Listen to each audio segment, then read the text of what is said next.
ఇక్కడ తమిళనాడుకు సంబంధించిన ఒక వార్త హల్చల్‌గా ఉంది. ఏంటంటే టీవీకే తలపతి తమిళ వెట్రి కళగం ఆ పార్టీ వ్యవస్థాపకుడైన తలపతి విజయ్ పార్టీని స్థాపించారు. అయితే ఆయన కీలకంగా మారనున్నారు. ఆయన చుట్టూ తిరుగుతున్నాయంటున్న చందంలో ఇక్కడ ఒక వార్త హల్చల్ చేస్తుంది. ఎన్డీఏ టీవీకే పొత్తు త్రిష చేతిలో నిర్ణయం. ఇదొక ప్రధాన వార్తాపత్రిక రాసింది. నిన్న కూడా ఈ వార్త బాగా హల్చల్ అయింది సోషల్ మీడియా వేదికలో. ఏంటి ఆ హల్చల్ అంటే తమిళనాడులో ఎన్డీఏ టీవీకే పొత్తు సినీ నటి త్రిష చేతిలో ఉందని రాజకీయ వర్గాల్లో పెద్ద ఎత్తున ప్రచారం జరుగుతోంది. మొన్నటికి మొన్న త్రిష టీవీకేలో చేరబోతున్నారు అని ఒక వార్త వచ్చింది.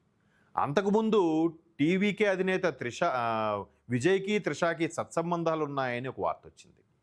అంతకుముందు ఆయన భార్య ఒక హీరోయిన్తో సత్సంబంధాలు ఉన్నాయి కాబట్టి నాకు విడాకులు కావాలని కోరింది. ఇదంతా ఒక రాజకీయ ఎత్తుగడ, లేదంటే ఒక రాజకీయ సమీకరణాల, లేదంటే రకరకాలమైన ఆలోచనలు వినిపిస్తున్నాయి.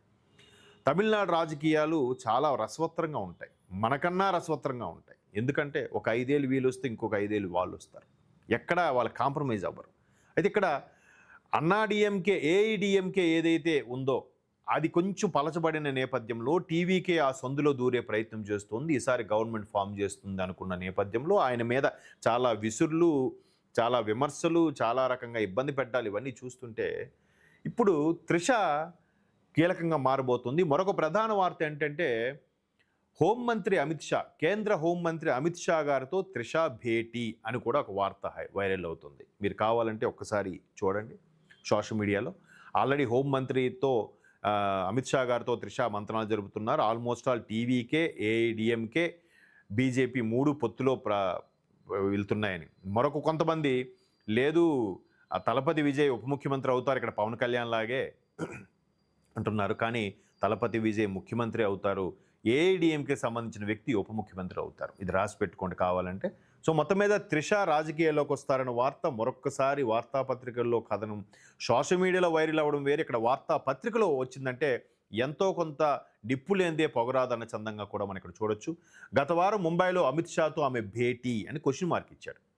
అంటే పూర్తిగా భేటీ అయ్యారా లేదా ఇదొక సమాచారమా అన్న విధంగా. అయితే ఈ ఎన్నికల్లో పాలక డిఎంకేదే పై చేయని, విపక్ష ఎన్డీఏపై 5% ఓట్ల ఆధిక్యంతో ఉందని ప్రముఖ సినీ నటుడు విజయ్ స్థాపించిన టీవీకే పార్టీకి 12% ఓట్లు రావచ్చని పలు సర్వేలు అంచనా వేసిన నేపథ్యంలో ఎన్డీఏ నేతలు అప్రమత్తమయ్యారు. ఎలాగైనా విజయ్ను తమ వైపు తిప్పుకునేందుకు సామధాన భేద దండోపాయాలను ప్రయోగిస్తున్నట్టు ప్రచారం జరుగుతోంది.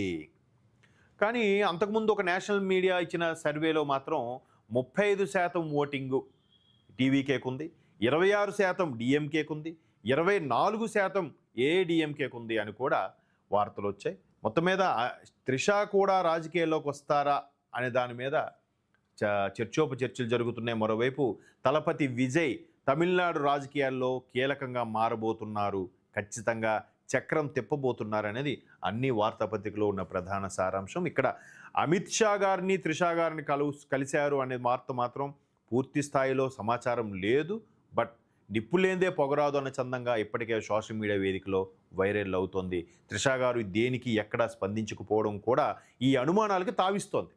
ఆవిడ లేచి ఇవన్నీ వచ్చిన వార్తలు ఖండిస్తున్నాం, లేదంటే వీళ్ళ మేనేజర్ ఎవరో ఒక ప్రెస్ నోట్ రిలీజ్ చేయడం అవేం చేయట్లేదు కాబట్టి ఖచ్చితంగా భాజపాతో టీవీకే, ఏఐడిఎంకే కలిసే ఈ బరిలోకి దిగబోతున్నాయి అని వార్త అయితే పూర్తి స్థాయిలో 80% వరకు వాస్తవం అన్నట్టు కూడా వార్తలు వినిపిస్తున్నాయి. మరోవైపు ఆంధ్రప్రదేశ్ ఉప ముఖ్యమంత్రి పవన్ కళ్యాణ్ గారు కూడా మంతనాలు జరిపినట్టు కూడా వార్తలు వస్తున్నాయి.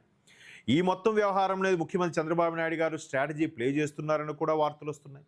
మొత్తానికి ఆల్రెడీ ఎన్నికల కోడ్ అమల్లోకి వచ్చేసింది, డేట్స్ అనౌన్స్ చేసేశారు. ఏప్రిల్ 29 లాస్ట్ పోలింగ్ డే, మే 4న రిజల్ట్స్ కౌంటింగ్, ఈ ఒక నెల రోజులు కూడా లేదు. సో ఎటువంటి సమీకరణాలు జరగబోతున్నాయి, ఇప్పటికే జాబితా ఎలా తయారు చేశారనేది దానిపై మల్లగుల్లాలు పడుతున్నారు.